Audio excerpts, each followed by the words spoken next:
Assalamu alaikum. My name is Fiza Arzu and I am going to explain the post-colonial concept which is called nation and narration. So basically it is a combination of two terms. One is nation and second is narration. And it is a concept that explains that a nation is not just a political theory, is not just a political territory, but a cultural story which is formed through language, literature, history, and shared memories. And it suggests that nations are constructed through narratives, myths, and cultural traditions that help people imagine themselves as part of one national identity. So, in short, if we say the key idea is a nation exists because people share histories, stories, and cultural memory. So, nation is formed through four components. One is history, second is language, third is memory, and fourth one is culture. So the question arises that what is the origin of this concept? So the concept became widely known after the publication of the book Nation and Narration, which was edited by Homi K. Bhabha in the year 1990. So Homi K. Bhabha is the founder of this theory, and he introduced the idea that national identity is shaped through storytelling, literature, historical narratives rather than only political boundaries. That he wants to say that only political boundaries not shape the culture, but the cultural narratives can explain and shape the history of the nations.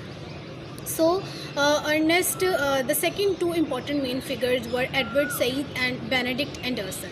Edward Said was of view that colonial powers created narratives and representation about nations and connected storytelling with power, politicals, and national identity. And the major work of Edward Said was Orientalism, that was published in 1978. Second and the third person was Benedict Anderson, and he introduced the idea of imagined communities. That he explained that nations exist because people imagine belonging together, and his major work was also named as Imagined Communities that got. So now we'll shortly consider what were the main characteristics. So first one is that nation is socially constructed. Second one is that it is based on shared stories and memories. Third one, that nation is formed through language and literature, and it includes multiple voices and cultures. Also, it is influenced by history and colonial experience. So these were the main characteristics of this concept, which is nation and narration.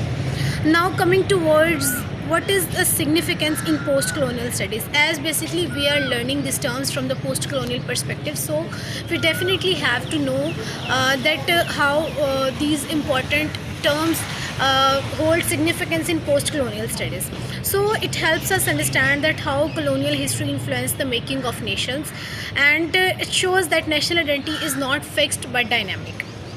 And one of the important other significant features is that it highlights the role of literature in shaping the image of the nation, and also helps post-colonial nations define themselves after colonial. So in the conclusion, in short, we'll say that nation and narration explains that a nation is a story we all share, and it is created and recreated through history, memory, language, and literature. These narratives give us identity, belonging, and a sense of togetherness.